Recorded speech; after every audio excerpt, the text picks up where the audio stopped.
The restaurant was buzzing with the evening crowd, and the sound of clinking glasses filled the air. At the center of it all stood Chef Marco, a man known for his perfectionist standards and sharp tongue. He had built his reputation on years of experience, and no one dared question his authority in the kitchen.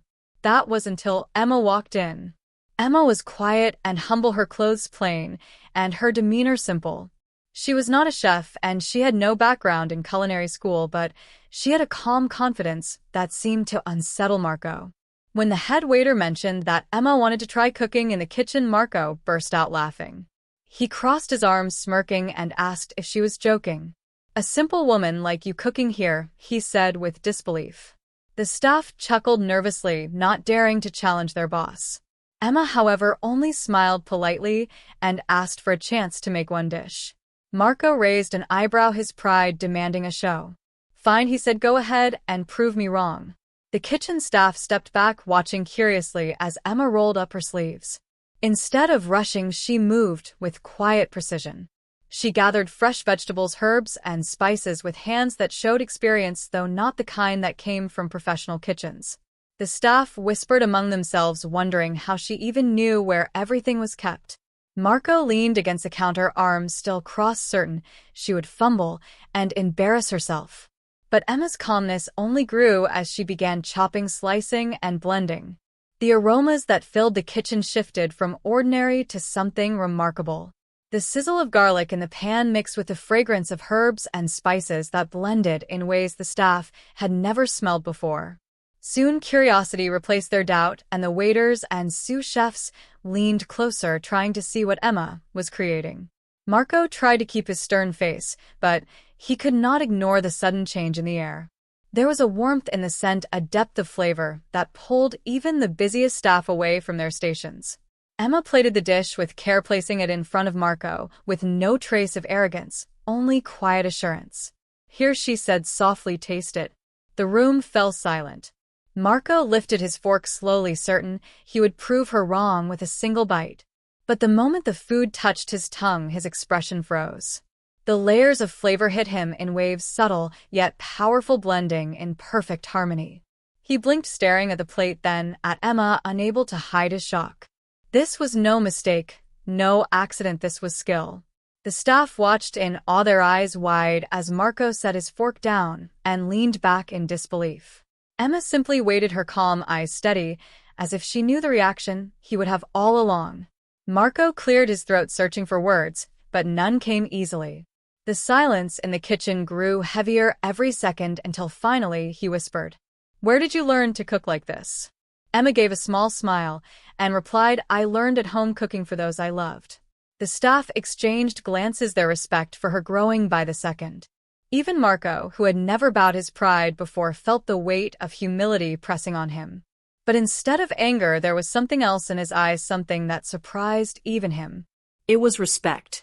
The staff held their breath, waiting to see what Marco would say next, as the air around them thickened with anticipation. Marco leaned forward, staring at Emma as if trying to read a hidden secret in her calm expression. He was not used to being challenged, especially not in his own kitchen where his word was law. Yet here was this simple woman who had just shifted the balance of the entire room with nothing but a single dish. The staff watched closely, whispering quietly among themselves, afraid to break the tension. Emma stood still, her hands folded loosely in front of her, waiting patiently, as though she had all the time in the world. Marco finally spoke, his voice low but heavy with something different than before. "Make it again," he said. Emma nodded and turned back to the counter, her movements graceful and steady. She began gathering ingredients once more, and this time the staff moved closer, drawn in by the quiet rhythm of her cooking. They noticed how she treated each ingredient with care, as if it held a story of its own. Nothing was rushed, nothing wasted, every step deliberate and thoughtful. Marco could not take his eyes off her. It was not just the food, he realized it was her presence, the way she carried herself with unshakable calm, even under his scrutiny. The sizzling pan sang again, filling the air with the same rich aroma as before, and soon the dish was ready.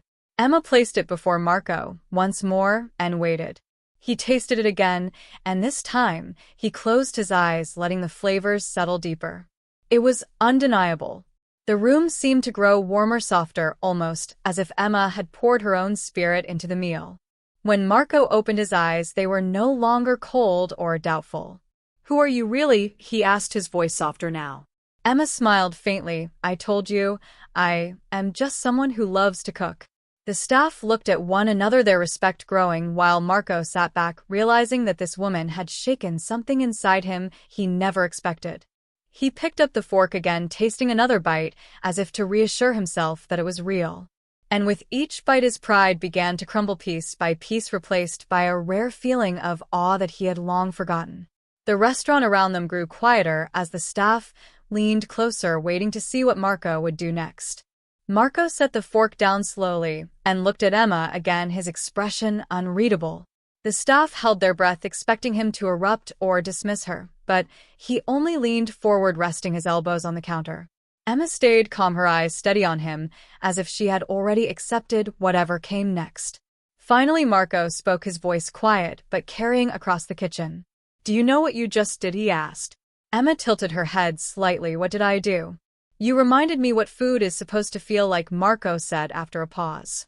The staff exchanged startled glances. They had never heard him admit something like that before. Emma simply smiled and replied, "Food is meant to be shared, to comfort, and to connect. That is all I ever try to do." Marco leaned back, running a hand over his face, as if shaking off years of hardened pride. For the first time in a long while, he looked almost human. One of the younger cooks whispered under his breath, "She changed him." Marco turned sharply and the staff froze, but instead of snapping, he actually let out a small laugh, surprising everyone. Emma watched silently as he picked up his fork again and took another bite of the dish, slower this time, savoring every layer. Then he set the fork down again and said, "Cook with me." The staff gasped, unable to believe what they were hearing. Emma blinked a few times, as if making sure she heard him. "Right, work with you?" she asked. "No," Marco corrected, "not work with me, cook with me, side by side."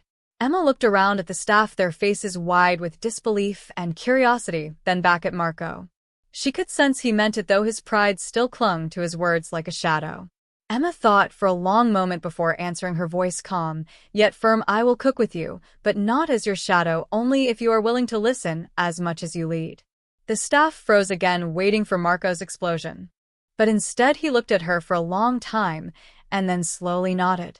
The kitchen seemed to exhale all at once, tension melting away into a strange, quiet excitement.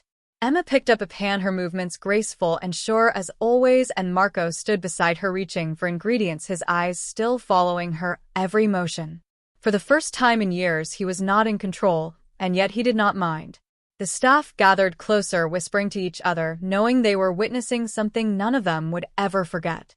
Emma placed the pan over the flame, her hands steady and confident, while Marco slid a cutting board beside her and began chopping vegetables. The staff exchanged wide-eyed looks. They had never seen Marco chop anything alongside another person. He usually ordered them to do it while he critiqued from afar. Emma sprinkled a handful of herbs into the pan, and the aroma quickly filled the air, warm and inviting. Marco paused for a moment, watching the herbs release their fragrance, then added the vegetables, his movements precise yet oddly softer than before, as if he were relearning how to cook with intention rather than just technique. The staff stood in stunned silence, their usual chatter forgotten, as they watched the unlikely pair work in rhythm. Emma moved with ease, and Marco surprisingly matched her pace. Emma glanced at him and said, "Cooking is like a dance, Marco, not about control, but about trust." Marco looked at her, then at the pan, a flicker of something unspoken passing over his face, as if he remembered a time long ago when he believed that too. Emma continued stirring, humming softly under her breath, a simple tune that somehow calmed the entire kitchen. Marco felt his shoulders loosen, and for the first time in years he allowed the process to guide him instead of forcing it. One of the waiters who had wandered into the kitchen whispered, "It feels different in here, lighter somehow." Another staff member nodded, eyes fixed on Emma and Marco as they plated the dish together, their hands moving in unplanned harmony. When the plate was finished, Marco stared at it quietly. It looked beautiful, but there was something more than appearance. It carried a warmth he had not felt in his food for a long time. Emma stepped back, handing him the plate with a small smile. "Go on, taste it," she said gently. Marco picked up the fork, his hand steady now, and took a bite, his expression unreadable at first, then slowly softening into something no one in the room had ever seen on his face. It was not just approval, it was gratitude. Emma watched him carefully, not needing words to know what he felt, and the staff watched both of them, as if they were witnessing history being made right there in the kitchen. Marco set the fork down slowly, his eyes still fixed on the dish, as if he were seeing food for the first time in years. The room was silent, not a pan clattered, not a voice dared break the moment. Emma simply stood there, hands folded, calmly waiting for him to speak. Finally, Marco let out a quiet breath and said, "This is what cooking is supposed to feel like." The staff exchanged astonished glances. No one had ever heard those words from him before. He had always spoken in sharp commands and cold critiques, never with such softness. Emma tilted her head slightly and replied, "Sometimes it takes a little simplicity to remind us what matters most." Marco nodded slowly, almost reluctant, yet unable to deny the truth in her words. His eyes lingered on her with an unfamiliar respect. A young sous chef whispered to another, "Did he just compliment someone?" The other nodded, too stunned to speak further. Marco picked up another bite and savored it longer, this time his hardened expression melting with every chew. The bitterness that had always clung to his tone seemed to fade. Emma finally said softly, "It is not just the ingredients, Marco. It is the heart you put into it." Marco looked at her, and for the first time in front of his staff, he smiled faintly, not a smirk, not arrogance, but something genuine and unguarded. The staff gasped quietly, as though they had seen a miracle. Emma took a step closer and said, "You have skill, Marco, more than anyone I have seen, but skill without heart leaves the plate empty." Marco closed his eyes for a moment, her words striking deeper than he expected. Memories of his early days, when cooking had been his joy, not his burden, came rushing back. When he opened his eyes again, he saw the staff gathered around, not with fear, but with curiosity and hope. Emma looked at them, then back at Marco, and said, "Maybe tonight we all learn together that food is not power, it is connection." Marco exhaled slowly, as if a weight he had carried for years had lifted, though he could not quite admit it aloud just yet. Marco leaned back against the counter, his arms folding, but not with his usual authority. It was more like someone trying to gather strength after a revelation. Emma remained steady, her presence calm and unwavering, as if she knew the storm inside him was not one to fight, but one to guide. The staff shifted nervously, waiting for Marco to return to his old ways, to bark orders or dismiss everything, but instead he spoke in a low voice that carried through the room. "Do you know what I used to do when I first started cooking?" he asked, his tone strangely reflective. "I would sneak into my grandmother's kitchen and steal the tomatoes she had grown myself. I would bite into them, and it felt like the sun was inside them." His eyes softened as the memory played out, and the staff leaned in shock to hear him speak of something so personal. Emma nodded, as if she had already known somehow, and said, "That is the taste you lost, Marco, the one you chased with fire and fury, but never found again." Marco stared at her, his jaw tightening, but his silence spoke more than anger could. His walls were cracking.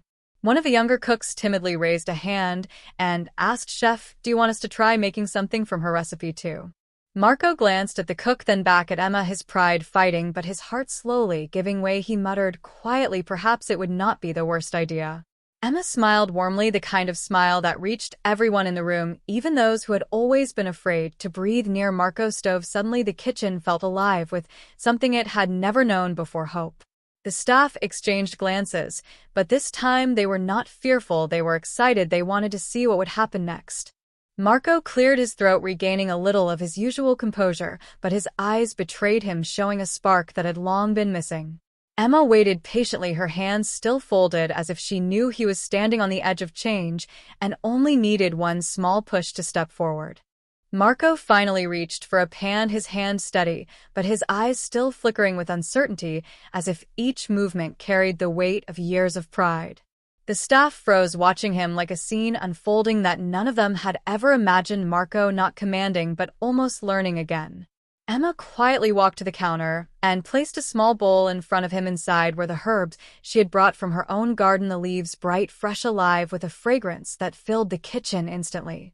"Try these," she said gently, not as an order, but as an offering, her voice calm, steady, and reassuring. Marco picked up a leaf, crushed it slightly between his fingers, and lifted it to his nose. His face softened, the sharpness of his features melting as the aroma carried him somewhere far back. He dropped the leaf into the pan, and the sizzle filled the room. It was not just food, it was memory, and the staff leaned in captivated. Emma stepped closer but kept her voice low so only he could hear. You see, Marco, the heart of food is not in control or fear, it is in giving, it is in sharing. He turned his head toward her, their eyes meeting, and for the first time his stare did not carry challenge or defense, but a quiet search. The kitchen buzzed again, but this time not with orders barked across counters. Instead, the cooks began preparing side dishes inspired by what they had seen Emma do earlier, each one adding something small, personal, as if suddenly they all wanted to cook not just for approval, but for meaning. Marco moved with them slower than usual, but without his iron fist he allowed the rhythm to flow around him, and though it unsettled him, he did not stop it. Emma simply stayed nearby, calm like an anchor in the tide. She did not need to push, she only needed to be present, and he was beginning to understand that. As the aroma filled the restaurant, more staff gathered at the door, peeking and curious, their whispers carrying disbelief. Marco cooking with someone else's ideas, Marco allowing someone else's voice to guide the flavor. The kitchen that had always been ruled by fear was now humming with life, and Marco felt it deep in his chest like a forgotten song returning note by note. Marco tasted the sauce slowly, letting it linger on his tongue, his brow furrowed, but not in anger. It was as if he was wrestling with something inside himself. The staff leaned forward, waiting for the explosion of critique, but it never came. Instead, Marco nodded just once, a small motion, but enough to ripple through the kitchen like a shockwave. Emma smiled faintly and picked up another pinch of herbs, adding it without hesitation. Her movements were quiet but sure, as though she had always belonged here among the flames and steel. Marco watched her hands, noticing the way she treated each ingredient with respect, not rushing, not forcing, letting the food speak for itself. It was different from his style, yet strangely powerful. He stepped back for a moment, letting her stir the pan, his arms crossed, but his eyes never leaving her. Every shift of her wrist, every tilt of her head seemed to draw him in deeper. The staff exchanged glances, whispering to each other. None of them had ever seen Marco give space to anyone else in his kitchen, and yet here, he was not stopping her, not correcting her, only watching. Emma finally lifted a spoon and held it out toward him, her voice calm. Taste it, Marco. He hesitated only for a heartbeat before leaning in and sipping from the spoon, his eyes closed, the flavors spreading across his tongue, a warmth building that had nothing to do with the heat of the stove. When his eyes opened, there was no mocking, no disdain, only a flicker of something unspoken, something that made the room fall even quieter. Emma said softly, "Food is more than perfection, Marco. It is memory and love and comfort, and when you allow it to be those things, it becomes alive." Marco stood there silent, the words settling in his mind, his chest rising and falling slowly as if he was breathing differently for the first time in years. The kitchen around them held still, waiting for what he might say, but Marco only looked at Emma as though the answer he needed was not in words, but in the presence of the simple woman who had shifted his world without trying. Marco finally set the spoon down, but his gaze stayed fixed on Emma. His sharpness was gone, replaced by something gentler, though he would never admit it out loud. Emma returned to the pan, her focus steady, as if the bustling kitchen had vanished, and it was only her and the dish she was coaxing into life. She added a squeeze of lemon, stirred slowly, and let the steam rise like a quiet promise. The staff whispered again, their voices trembling with awe. No one dared move too loudly. They could all sense something was happening, something rare in this kitchen where pride usually reigned louder than flavor. Marco stepped closer and spoke low enough that only she could hear. "You cook like you are telling a story, Emma. What is it you are remembering?" Emma smiled faintly, though her eyes shimmered with emotion. "It was my grandmother. She cooked with so little, but somehow every meal felt like a feast. She used to tell me food should make people feel safe and loved. I only try to do what she taught me." Marco let out a long breath, his fingers tapping against the counter. His mask of arrogance cracked just a little, and the staff saw it. The unshakable chef who ruled with perfection was shaken not by skill alone but by heart. Emma plated the dish with calm hands, setting it before him. She stepped back, waiting, not demanding anything, just letting the food speak. Marco lifted his fork slowly, the bite passed his lips, and this time, he did not close his eyes. He looked straight at Emma as he chewed, and for the first time the staff saw something they never expected in his eyes: respect. The kitchen remained frozen silence, louder than any clattering pans, all of them, knowing this was not just about food anymore, it was about something deeper, something Marco himself might not be ready to name. Marco lowered the fork slowly, and for the first time in years he felt no urge to critique, no urge to break down flavors into technicalities. He simply let the taste linger, and with it the memory of something he thought he had lost.